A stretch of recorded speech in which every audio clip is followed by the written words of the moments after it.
Yang ketiga akan dibahas mengenai pengalaman klien dalam terapi.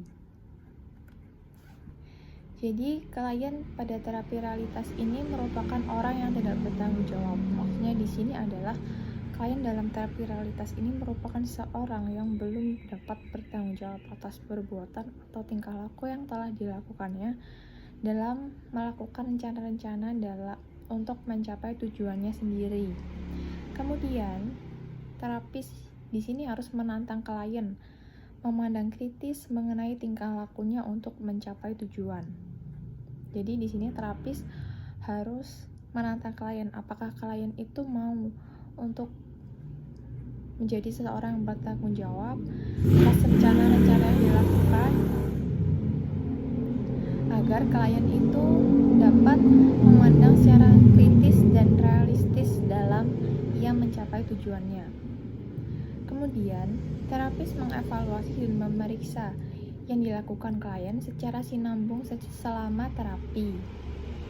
Kemudian, setelah klien menilai tingkah lakunya, klien diharapkan membuat rencana agar mengalami perubahan tanggung jawab dan kemajuan.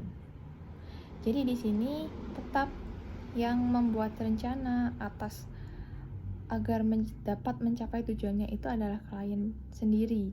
Terapis di sini itu hanya membantu serta membimbing klien. Kemudian yang keempat, hubungan antara terapis dan klien. Menurut Glasser pada tahun 1965 dan 1969 serta Glasser dan Zunin pada tahun 1973 dibagi menjadi 4. Yang pertama ada terapis realitas berdasarkan hubungan pribadi antar terapis dan klien. Kemudian yang kedua, perencanaan adalah hal yang paling esensial dalam terapi realitas. Yang ketiga, komitmen adalah kunci utama terapi realitas. Dan yang terakhir, terapi realitas tidak menerima dalih. Yang pertama, terapi realitas berlandaskan hubungan atau keterlibatan pribadi antar terapis dan klien. Terapis di sini harus mengkomunikasikan bahwa ia itu menaruh perhatian kepada klien agar hubungan yang tercipta antara terapis dan klien itu semakin akrab dan semakin hangat.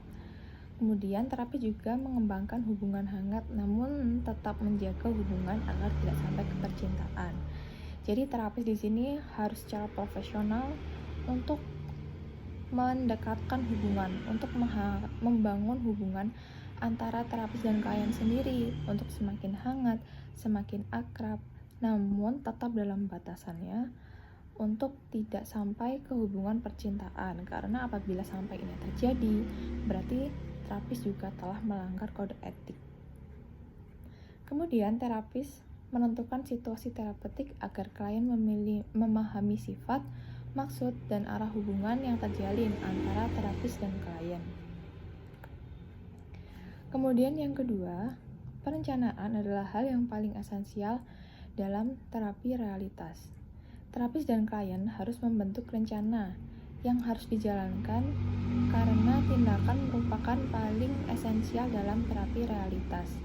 Jadi dalam terapi realitas ini perencanaan yang matang itu sangatlah penting dalam berjalannya terapi realitas.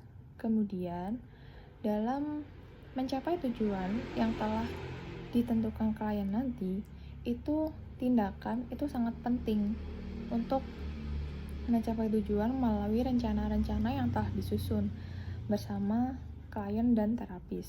Rencana dibuat secara realistis dan dalam batas motivasi kesanggupan klien. Rencana harus spesifik, konkret, dan bisa diukur.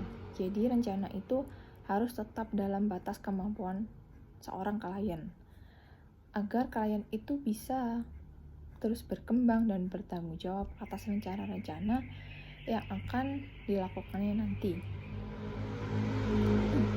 Glasser dan Zunin pada tahun 1973 halaman 302 memandang perlu penuangan rencana dalam tulisan dalam bentuk kontrak, kemudian klien bertanggung jawab atas tindakan rencananya. Jadi rencana yang dibuat oleh klien dan terapis itu sebisa mungkin harus dituangkan dalam tulisan, dalam bentuk kontrak, agar terapis itu dapat terus memantau dan mengevaluasi rencana-rencana yang telah dilakukan oleh klien agar selalu on track. Seperti itu. Kemudian yang ketiga, komitmen adalah kunci utama terapi realitas. Terapis membantu klien membuat komitmen melaksanakan rencananya.